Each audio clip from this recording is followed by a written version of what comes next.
আছে ইণ্ডিয়াৰ ভিতৰত জিম্মি জৰ্জ। আজি জনিয়া সমষ্টিৰ সন্মানীয় বিধায়ক ডক্টৰ হাফিজ ৰফিকুল ইছলাম চাহাবে জনিয়া সমষ্টিৰ অন্তৰ্গত বৰভিঠা গাঁও পঞ্চায়তৰ বৰভিঠা বজাৰত ৰাইজৰ লগত মত বিনিময় কৰে। উক্ত মত বিনিময় অনুষ্ঠানত আজি 5জন কংগ্ৰেছ কৰ্মীয়ে অৱসৰপ্ৰাপ্ত শিক্ষক আজহাৰুল ইছলাম, বিশিষ্ট সমাজসেৱক হাকিম উদ্দিন AIUDF দলৰ প্ৰতি আকৃষ্ট হৈ AIUDF দলত যোগদান কৰে। লগতে বৰভিটা গাঁও পঞ্চায়তৰ চান্দমামা কমিউনিটি চেণ্টাৰৰ উদ্যোগত আয়োজিত বৰভিটা উচ্চতৰ মাধ্যমিক বিদ্যালয় খেলপথাৰত মৰহম আব্দুল কাদিৰ সৌৰণী চলন্ত ট্ৰফী আৰু prize money T20 tennis ball cricket খেল প্ৰতিযোগিতাৰ বেটিং কৰি শুভ উদ্বোধন কৰে জনিয়া সমষ্টিৰ সন্মানীয় বিধায়ক ডক্টৰ হাফিজ ৰকিবুল ইছলাম চাহাবে। কোনোবা ভাল যদি ভলিবল খেলি আছে ইণ্ডিয়াৰ ভিতৰত জিম্মি জৰ্জ ভাল ভলিবল খেলুৱৈ তেখেতৰ নিচিনা টাৰ্গেট কৰক আপুনি যে জিম্মি জৰ্জৰ নিচিনা কোনোবা ভাল ভলিবল খেলুৱৈ আমাৰ মাজৰ পৰা হওক। প্ৰভাকৰণ ইণ্ডিয়াৰ এজন ভাল ভলিবলাৰ তেখেতক লৈ আইডিয়েল বনাই আপোনালোকে কোনোবা খেলক যে তেনেকুৱা ভাল খেলুৱৈ আমাৰ মাজৰ পৰা হ'ব। ৰঞ্জিত সিং এজন ইণ্ডিয়াৰ ভাল ভলিবল প্লেয়াৰ তেখেতক টাৰ্গেট কৰি তেখেতক আইডিয়েল বনাই আমাৰ ল'ৰা ছোৱালী যদি খেলে ভাল যিসকল আছে তেনেকুৱা ভলিবলাৰ হ'ব। কোনোবা ভাল ফুটবল খেলি আছে আপোনালোকে মেসি কেনেকে খেলিছিল সেই টিপস বিলাক নকল কৰাৰ চেষ্টা কৰক।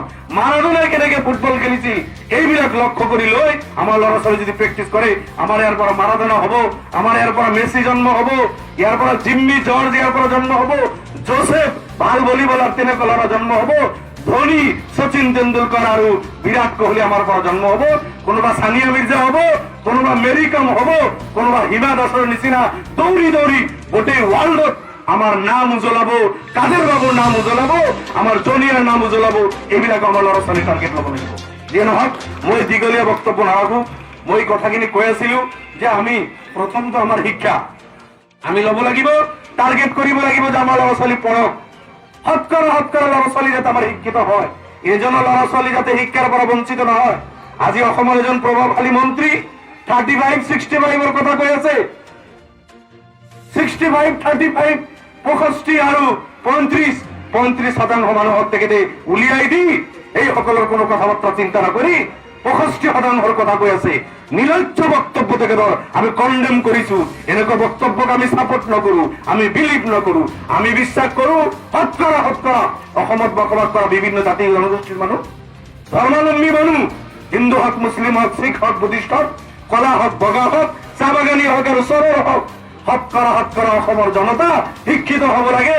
অসমৰ জনতা শতকৰা আমি একেলগে মিলি জুলি এই বৰ অসমখন আমি গঢ়িব লাগিব, অসমৰ ডেভেলপমেণ্ট আমি কৰিব লাগিব। গতিকে আমি 65-35 বিশ্বাস নকৰো। এই পয়জনাস বক্তব্য, বিষাক্ত বক্তব্যক আমি কণ্ডেম কৰো। আমি 100% বিশ্বাস কৰো যে আমি অসমীয়া, আমি ভাৰতীয়, অসমত বসবাস কৰা 3,30 লাখ মানুহ, আমি সব এটা পৰিয়াল। আমি 35-65 ভাগাভাগি কৰিব নালাগে। গতিকে শিক্ষাৰ প্ৰতি আমি যত্নবান হওঁ। লগে লগে খেলা ধূলা, ক্লাব সোসাইটিয়ে এনেকুৱা ধৰণৰ খেলা ধূলাৰ প্ৰগ্ৰাম পাতি আপোনালোকে এনকাৰেজ কৰক। আপোনালোকে আপোনাৰ আমাৰ ল'ৰা ছোৱালী কাউন্সিলিং কৰি যিসকল ভাল খেলে অলপ ছাপোৰ্ট দিয়ক। নিশ্চিতভাৱে আমি আগুৱাই যাম। এইখিনি কৈ মই মোৰ বক্তব্য শেষ কৰাৰ আগত আৰু দুটামান কথা কৈছো। মই পঞ্চায়ত প্ৰতিনিধিসকলকো ধন্যবাদ দিম। খেলা ধূলাৰ কাৰণে ভাল ফিল্ড লাগে, খেলা ধূলাৰ কাৰণে ষ্টেডিয়াম লাগে। আমাৰ এইবিলাক বহুত অভাৱ। এই অভাৱ দীৰ্ঘদিনৰ পৰা চলি আছিল। যোৱা কিছুদিনৰ পৰা মোক বিভিন্ন জেগাত স্কুল ফিল্ডৰ দুৰৱস্থাৰ কথা কৈ আহিছিল।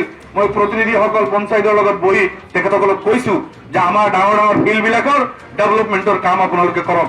বাউণ্ডাৰী ৱাল কৰি দিয়ক, আৰ্ট ফিলিং কৰি এটা পৰিৱেশ কৰি দিয়ক, খেলা ধূলাৰ কাৰণে এটা সুযোগ হয় আৰু কৰি আছে।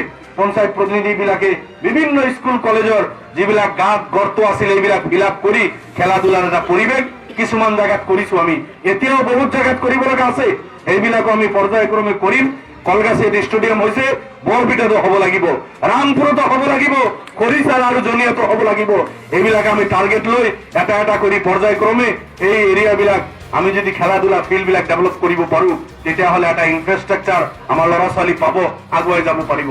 যিয়ে নহওক এইখিনিও প্ৰতিনিধি হিচাপে আমাৰ মাননীয় MP আছে, মই বিধায়ক, পঞ্চায়ত প্ৰতিনিধি, আমি সকলো মিলি চেষ্টা কৰিব লাগিব। মাত্ৰ এবছৰ 1.5 বছৰৰ কাৰণে বিধায়ক হৈছিলো। এই শৰ্ট কাৰ্যকালত ইমান ডাঙৰ ডাঙৰ সমস্যা সব সমাধান সম্ভৱ নহয়, আপোনালোকে নিশ্চয় বুজি পায়। তথাপিও যিমানখিনি পাৰো আমি চেষ্টা কৰি আছো। আমি প্ৰতিনিধিসকল মিলিজুলি এই সমস্যাবিলাক একেলগে আমি মিট আপ কৰাৰ চেষ্টা কৰিম। আশীৰ্বাদ কৰিব, দোৱা কৰিব। সুযোগ হলে পৰৱৰ্তী যি সমস্যাবিলাক আছে সেইবিলাক আমি পৰ্যায়ক্ৰমে চাম।